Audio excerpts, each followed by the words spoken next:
Welcome to the Occupational Safety Leadership Podcast, episode number 321. And today's we'll sit down and talk about the Hazard Snapshot Method for supervisors. But before we get started, if you're getting anything out of this, please like, subscribe, shoot me a comment, anything that we can do to get more visibility, to get the word out better.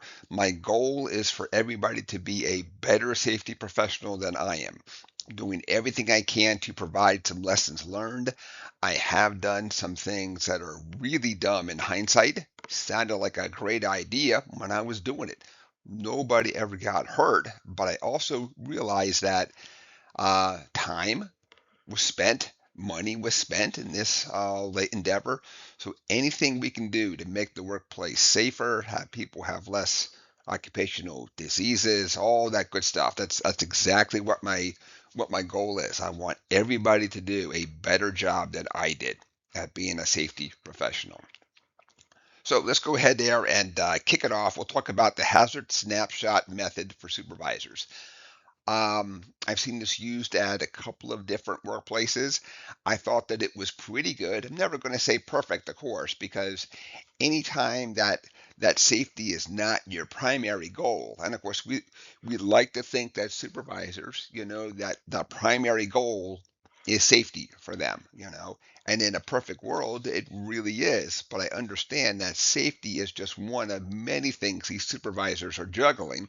So it's our role as safety professionals, help educate them, help do everything we can to make them a better supervisor. And part of that, of course, is obviously protecting your people, protecting the equipment from damage, all that good stuff then.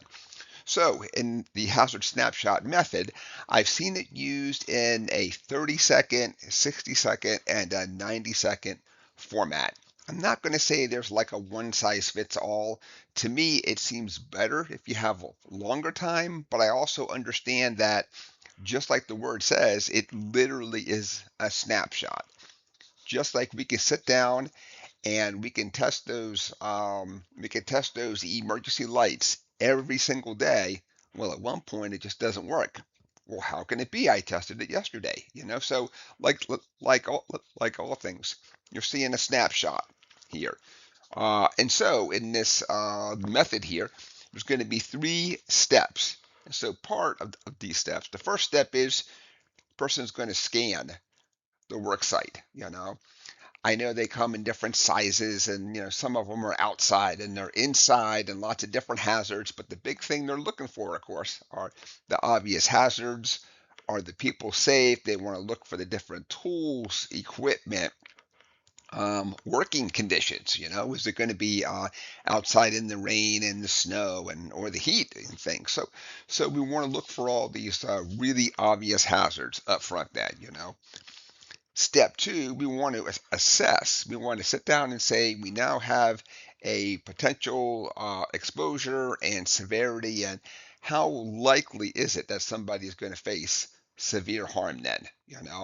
So I like to think that at some point in time that exposure is 0, but I know that's just not a realistic scenario then. So just given working outside, people slip on ice and snow just working like outside.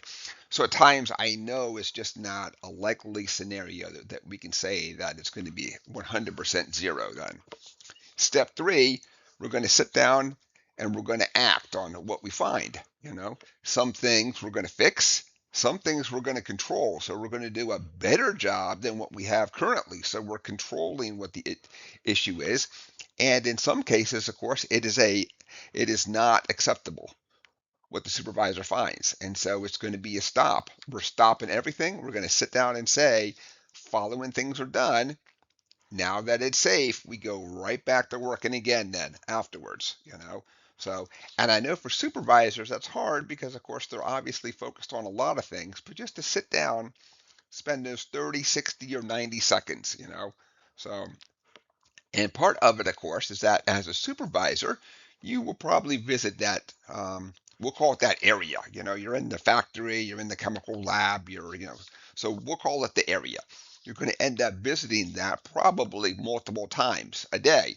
So when you come back, of course, you're going to think to yourself, what changed since the last time that I walked through here? I'm looking at the people, the equipment. In this case, of course, we're inside, but if we were outside, have the conditions changed? Have the conditions changed on the inside now too? Second thing that we're going to ask is, who is exposed right now? You know, do we have the person who's doing the work? Do we have a um, bystander? Do we have somebody who works in the area? They may not actually be doing the actual physical work. They're walking from point A to point B. They're pedestrians. Maybe they're operating a chemical process reasonably close. So they're in the area that all the work is happening in. So next we want to ask, what's the greatest control that we can do for the greatest risk? I'm sorry, so what's the control that we can do to reduce the greatest risk out there? So things have changed. Is it that now that things have changed, or possibly things have not changed? And are we going to look at coming up with a barrier? Because now we have some bystanders who are others around. Um, has the operation changed? And now we have to look at additional or just different personal protective equipment then out there. Sometimes there's not going to be that one glove that works for every single operation out there. If anybody does come up with that one glove, I'll go halves with anybody out there, and we will bring that thing to market. But you're not going to find something that's great with hydrochloric acid, and yet it's going to be tough enough to carry a sharp object around, and then we're going to install some drywall. It's going to have the flexibility that you can climb a scaffold if you have to, or even the tactile, that fine tooth that you can do some soldering someplace. So there's not going to be a one size fits all. I should say one size. There's not going to be a one glove for every operation out there then. So, and part of this, of course, is that as we're doing this as supervisors, it might be kind of rough first couple times. But like all things, as you get better and better and better, you start to get the reps in, you start to really understand things.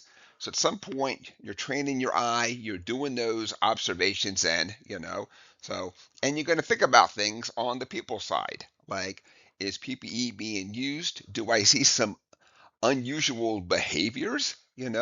Is there going to be a worker, a bystander, or something that was not part of the plan out there? Like all things, we sit down, we have a plan to get started. We just don't show up and say, well, I guess we'll do something. Like maybe we'll build some scaffold or do some painting. I don't know what. So there's always going to be a plan out there, and part of the plan, of course, is that person competent and trained to do that operation as well. Not just from a safety aspect, but can they do that operation out there? So for the equipment, is there a guard that's missing now from the operation? Maybe part of the operation is to take off the guard. You know, that's okay. That's okay too. But part of it, of course, is have you locked out, tagged out? Have you done all those kinds of things? Out there then. So if you're going to do any burning and welding, is your fire watch there still? Did something change? Or you figured out a way that what you're going to do is take the work outside. You'll do all that outside, lessen your fire severity and potential and all that stuff, and then you'll bring the work back inside. I like to do that, but I know that's not always something that can happen out there then. So, and then the environment, we've talked a lot about weather, but maybe we've introduced some slip, trips, and falls. Maybe we now have lighting that's not sufficient. So if you're going to go back and start locking out, tagging out stuff, at some point you could be turning off the lights. So we need to bring in some portable lights, some portable power out there too then. Um, have we sat down and altered the traffic flow? If you kind of think about like a warehouse and other things, there's going to be a flow for forklifts. There's going to be a flow of how the work flows. Have we altered that? Because we could be thinking that we're fixing something, and what we've now done is cause all these other cascading potential safety issues. And so um, that's it for the hazard snapshot method. So I've seen it work really good. I'm not going to say there's like a perfect time frame. That's why I'm always a little hesitant about do I tell people we should take you 30 seconds or 90 or because to me, I want you to do a good job, not look at your watch and say, "Ka-ching, my time's up." I'm ready to go on to the next task then. So, but real fast before we wrap up, let's talk about the 3 steps. First step, we're going to scan the area. Second step, we're going to assess and look for any exposures, severity, all that good stuff that we can have out there then. So step 3, we act on that. What are we going to do to reduce it to the absolute lowest we possibly can? Do we need to put in a couple of interim controls until we have permanent controls? Or is it something that the work site has now turned into an unsafe work site, and so we're going to stop work because now it is not up to standard. We are going to fix that, and then we're going to go right back to work afterwards then. So those are going to be the 3 steps in the hazard snapshot method for supervisors. All right, I want to thank everybody for joining me today. Again, I hate to be that person that kind of harps on things, but if you could like, subscribe, I want people to be better than I am. And part of that, as bad as it sounds, is that you have to have some visibility. You have to have a way to get that word out. So thank you so much and have a safe day.